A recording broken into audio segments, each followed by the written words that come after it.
sea, one said, "I don't want to go down and be the first." Another said, "I don't want to go down either." While they were standing there and while Moses was praying to God to save the Israelites, Nachshon, the son of Amminadab, jumped up, went down to the water's edge, and fell into the waves. In a midrash on the book of Exodus, we read that following, when the Israelites stood by the sea, the tribes competed with each other over who would go first into the sea. The tribe of Benjamin argued that they should go first, as they were the youngest and would be tasked with ruling over the others. Then the tribe of Judah began throwing stones, which I really interesting. It sounds like two kids fighting, but okay. So at that moment, all the slaves were fearful, and they're sure that they were about to die. Nachshon alone had the courage to take that first step. He put one foot in front of the other, and as he got deeper into the water, it kept rising. Soon, it was covering his whole body. Just then, the sea parted, and the rest is history. Whether it is in the Talmud or in the Midrash, Nachshon's leap of faith was a significant turning point in the Jewish experience. His willingness to take history into his own hands has become a fundamental tenet of Jewish religious activism and a defining element in the character of the Jewish hero. Nachshon's courage has become the example that the rest of us are supposed to follow. It teaches us that it only takes one person to change what is into what might be. It also reminds us that when we are in a different situation, what we do or fail to do can determine the direction that our lives will take. For me, this is a very personal and a significant philosophy of life. Two defining experiences in my life stand out. The first when I was a young child, and the second when I was a young adult. When I was 9 years old, my parents sent me to religious school at a local Reformed temple in Brooklyn, New York, Beth Sholem People's Temple. There, I was first taught the story of Moses crossing the Sea of Reeds and how the Israelites were saved from Pharaoh's army. That was it. Nothing more, nothing less. It wasn't until I started doing research for tonight's Devar Torah that I learned that it was much more complex and intriguing story. Fast forward 15 years. A few weeks before Peter's ordination from the Hebrew Union College in Cincinnati, he was offered the job as assistant rabbi to Rabbi Jacob Shankman at Temple Israel of New Rochelle. Temple Israel had over 1,800 families. The second weekend we were there, the rabbi's son was to be married. The entire congregation was invited. Peter already had a wedding that same day, and at the same time that the wedding reception was taking place at Temple Israel's newer facility. To say that my nerves were on edge, to say the least. Peter dropped me off at the front entrance so he could drive to his wedding venue, and I had to walk through the front door and had a true sense into my future. I was going it alone. No one there would know who I was. It took a leap of faith to have the courage to go into that sea of strangers. I knew that I needed to swim and not sink. This was going to be my future as a rabbi's wife, and in that moment, I would have to define myself in that capacity. I never wanted to walk in anyone's shadow. I needed to be my own person. I was afraid, but still, I did know what I had to do. By the end of the afternoon, when Peter finally returned to the reception and we were now together, I began introducing him to people he had not yet met. Nachshon, just one person in that crowd, a former slave, displayed a combination of faith and courage, on that fateful day. He must have had faith in a God he could not see, but faith is simply a belief. Courage, on the other hand, requires one's action. It was the courage that Nachshon was able to summon up that day that changed history, that allowed others to walk through water to freedom. In today's world, where we are confronted by a growing display of anti-Semitism, not just here in the United States, but around the world, where it's become almost a norm again to bomb synagogues, to attack Jewish people, to desecrate Torah scrolls and Jewish books, where it's a basic requirement to hire local police officers to protect our synagogues during services and programs. It is so sad and so frightening. Since the end of World War II, we American Jews had gotten used to living in a society free of such hatred. This breakdown in social norms seems like a return to our yesterdays. We need to find another Nachshon today. Perhaps, if we look deep within ourselves, we may discover that we have that ability. May we display faith in our religious beliefs, live our lives with pride in who we are as a people, and have the courage to make the year ahead safe, not just for our Jewish community, but for all people who seek to live their lives in freedom too. Shabbat Shalom.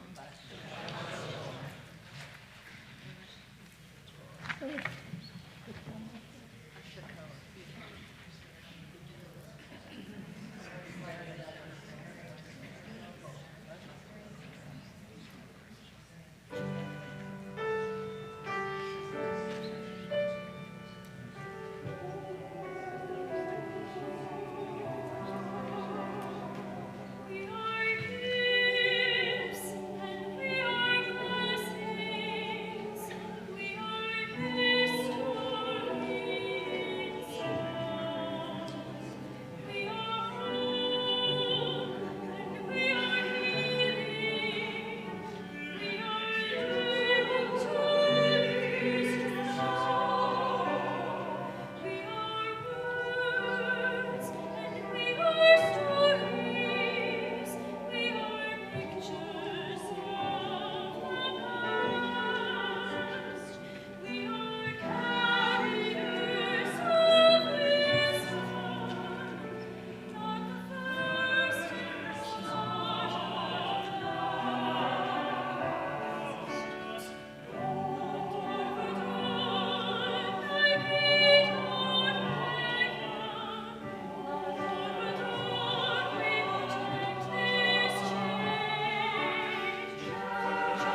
think I need to start right here.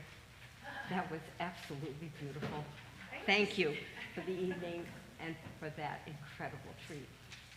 Shabbat Shalom to all of you here with us tonight. Shabbat Shalom to those of you out in the mechanical land of Zoom and YouTube. Welcome to Temple Beth Israel. It is my pleasure to share announcements and thank yous this evening. I'm sorry. I'm not supposed to touch the mic? Is that better? I need my playground voice. Okay. Well, that's what we say in education to our children who whisper in the classroom. We hear you in the playground, but we don't hear you inside. Speak up. So I apologize. Rabbi Snyderman, thank you for sharing the bima with everybody tonight, all of our members of the ritual committee and the women's group. I thought the names were listed in our program of our participants. Small program. The small program, okay. So our folks are here. You're going to be able to read who they are. Many of us have participated in this service before. This is our 3rd annual Women's Shabbat. And as a member of Temple Beth Israel and as a woman, I am very proud that we are able to do this with the support of our congregation, our rabbi, and our choir. To Sheila and Kelly, who organized this evening, thank you very much. Once again, we look forward to more years of this kind of programming for all of us. Estelle Silbert, thank you for lighting the candles. We hope you do it again. And our ark openers will be coming up. Our announcements are on your program. Our mini-versity Wednesdays, very important. Rabbi Singer will conclude her set of seminars with us this Wednesday the 12th. On the 19th, Rabbi Simon will return to lead our mini-versity. On the 14th, which is next Friday night, we have a special Tu B'Shvat program that has been in the making for several weeks. You may have read in the e-blast, we will be guested by Dr. Goldie Milgram. She is an internationally acclaimed speaker, educator, mentor, artist, composer, author, and innovator in the fields of Jewish experiential, spiritual, environmental, music, and expressive arts education. She and her organization, Reclaiming Judaism and Reclaiming Judaism Multimedia Press, have been honored widely by several high-profile organizations, including the Covenant Foundation and the Jewish Futures Conference. As you know, our congregation has embraced environmental activities, and certainly with Tu B'Shvat, this is more than appropriate to bring them together at this time. We also have, beginning this week with our Education Center, a very special and rare opportunity to view the paintings by the Florida Highwaymen. This again is in your e-blast. It is free. They are displayed. They will be displayed in the back. Please make a point of coming by the temple, even if you don't have a regular program planned, to view these incredible paintings. And our Repro Shabbat, February 21st, and I will go into the weekend of February 28th and March 2nd, our Scholar in Residence program with Cantor Benji Ellen Schiller. And I think those are all the directions I received. At this point, oh, I'm sorry, after the completion of our service, which is a few minutes away, those of you who have signed up for our Shabbat dinner, please pick up your place cards in the lobby and proceed then into the social hall. Please give our choir and those of us on the bima a moment to exit before you proceed in that way. And now to open the ark, we have Arlene Levy and Esther Emmerman.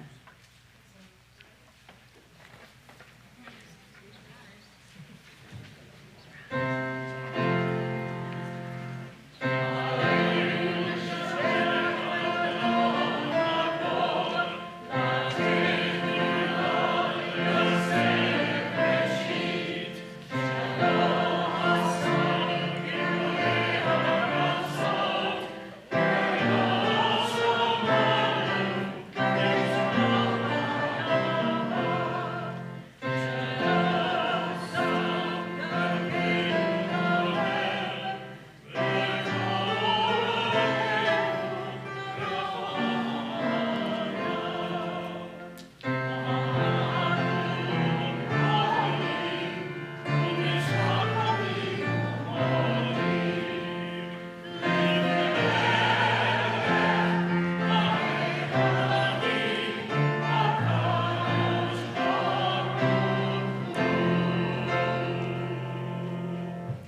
Please be seated.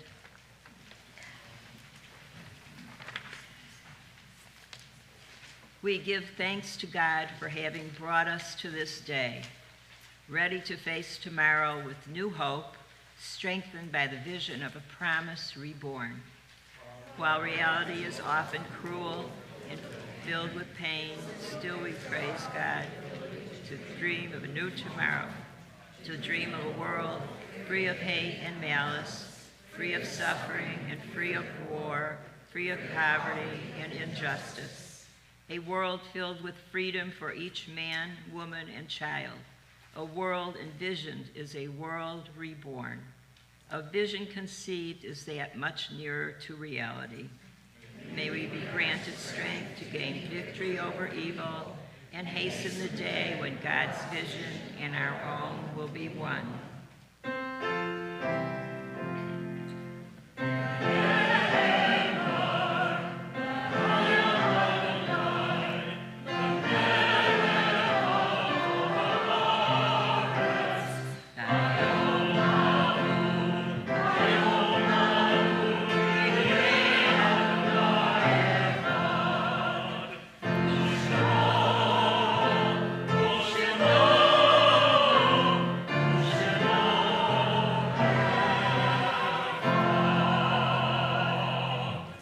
On that day, God shall be one, and God's name shall be one.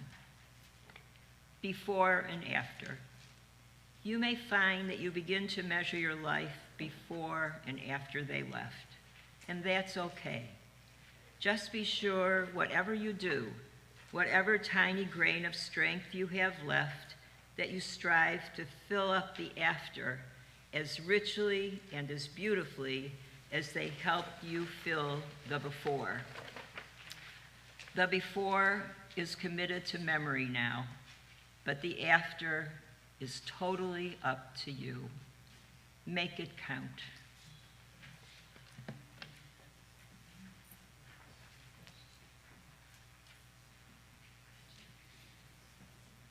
In affirming the one, we affirm the worth of each one whose life now ended, brought us closer to the source of life, in whose unity no one is alone, and every life finds purpose.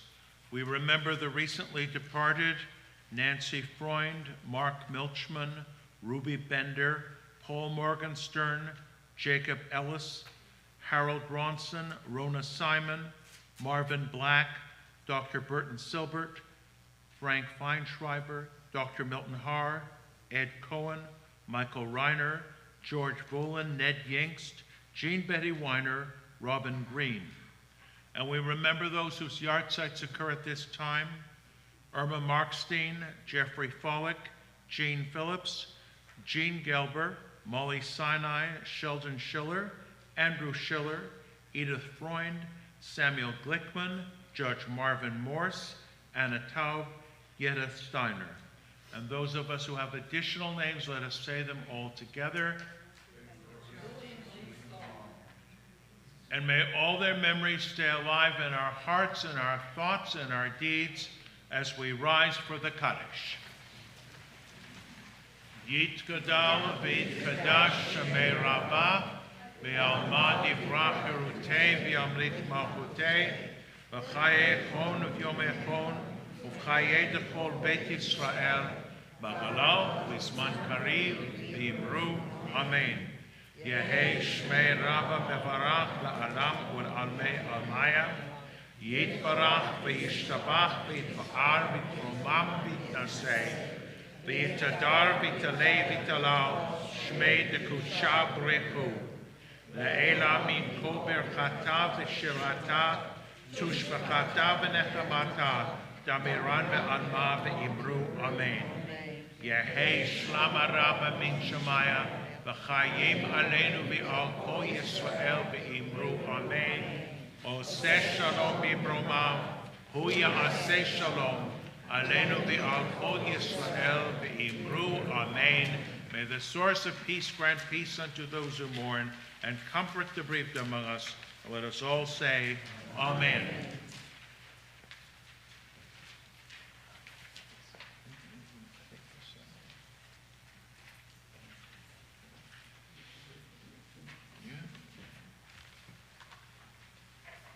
We are one when we communicate with the warmth of a word and a smile. We are one when we share the bitterness of tears, the crystal joy of merriment. We are one when one of us is gone and all of us are desolate. May those we honor with our prayers live on in memories of our lives. God help us now to create the new Shabbat. After noise, we seek quiet. After crowds of indifferent strangers, we seek to touch those we love.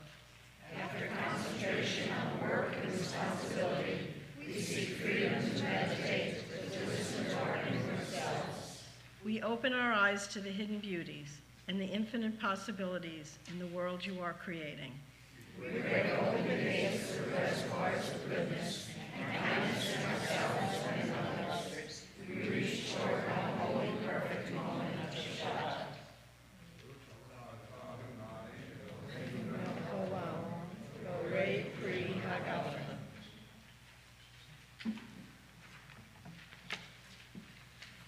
May the sweetness of this Shabbat wine, with which we consecrate this special moment, allow us to taste life's joys and celebrate the blessings of family and friends.